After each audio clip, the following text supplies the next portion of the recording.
وعلى آلہ وصحبہ اجمعین اما بعد۔ آج حدیث نمبر 33 ہے۔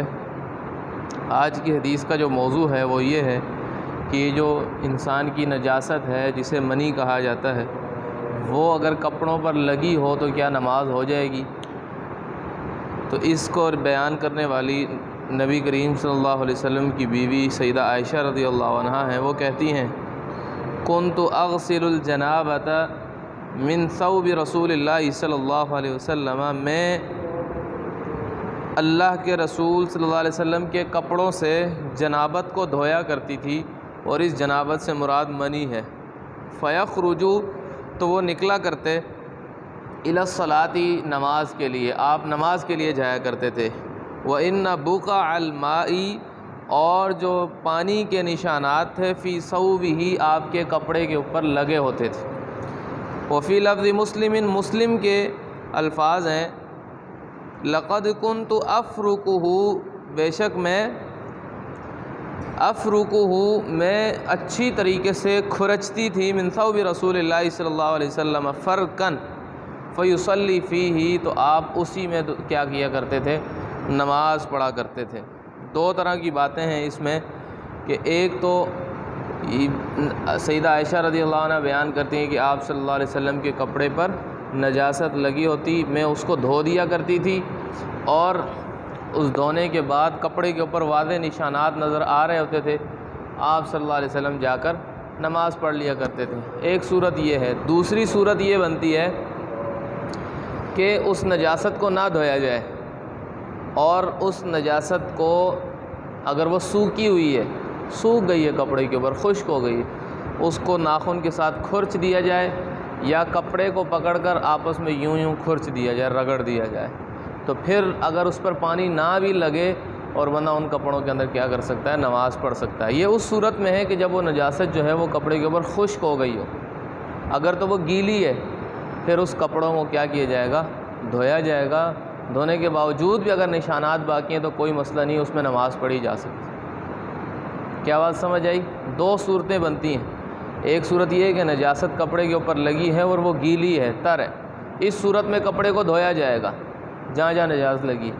دھونے کے باوجود بھی اگر کپڑے کے اوپر نشانات باقی ہیں تو کوئی مسئلہ نہیں، اس میں نماز پڑھی جا سکتی، جس طرح اللہ کے رسول صلی اللہ علیہ وسلم۔ دوسری صورت ہے کہ نجاست کپڑے پر لگی ہوئی ہے لیکن خشک ہو گئی، خشک ہونے کے، کیونکہ وہ گاڑھا مادہ ہوتا ہے، اس کو رگڑ دیا جائے، اس کو کھرچ دیا جائے، اس کے بعد اسی میں نماز پڑھ لی جائے، تو اس میں بھی کوئی مسئلہ نہیں ہے۔ لیکن سب سے بہتر طریقہ کیا ہے؟ اگر کپڑے موجود ہیں تو کپڑوں کو تبدیل کر لیا جائے، لیکن اگر کپڑے نہیں بھی تبدیل کیے تو یہ صورت بھی اختیار کی جا سکتی ہے۔ حدیث کے جو الفاظ ہیں ان میں الجنابۃ، تو اس جنابت سے مراد منی مراد ہے جو کپڑے کے اوپر لگتی ہے۔ ثوب، کپڑا، بقع الماء، پانی کے نشانات، بقع کہتے ہیں نشانات کو، افرکو، فرقن بلفظ ہے کھرچنا، اور افرکو اس کا جمع واحد متکلم کا صیغہ ہے کہ میں اسے کھرچتی، سیدہ عائشہ رضی اللہ عنہ کہتی۔ تو اس سے جو دو مسئلے نظر آئے ہیں کہ دو صورتیں پیدا ہوتی ہیں۔ ایک تو یہ ہے کہ وہ اگر بدن پر لگی ہے تو اس کو بھی صاف کر لیا جائے، اگر تر ہے اس کو دھو لیا جائے، اگر خشک ہے اس کو کھرچ لیا جائے، تو اس پر بھی کیا ہو جائے گا؟ اکتفا ہو جائے گا۔ عموماً یہ ایسا ہوتا ہے کہ سفر میں یہ معاملات بن جاتے ہیں، جسم تھکا ہوا بھی ہوتا ہے، بعض اوقات اس طرح کا مسئلہ آ جاتا ہے، تو اس میں بندہ کیا کرے؟ سفر میں پانی کا بھی مسئلہ ہوتا ہے، جس طرح کا مرضی سفر ہو لیکن پانی کا معاملہ ضرور بنتا ہے۔ آج کل اتنے آسان سفر ہیں لیکن پھر بھی کہیں نہ کہیں پانی کا مسئلہ بن جاتا ہے۔ تو جب پانی موجود نہیں ہے تو آپ اس کو کھرچ کر اس کو کیا کر سکتے ہیں؟ اس کے اندر انہی کپڑوں میں نماز ادا کر سکتے ہیں۔ اس متعلق اگر کسی بھائی کا کوئی سوال ہے تو وہ سوال کر لیں۔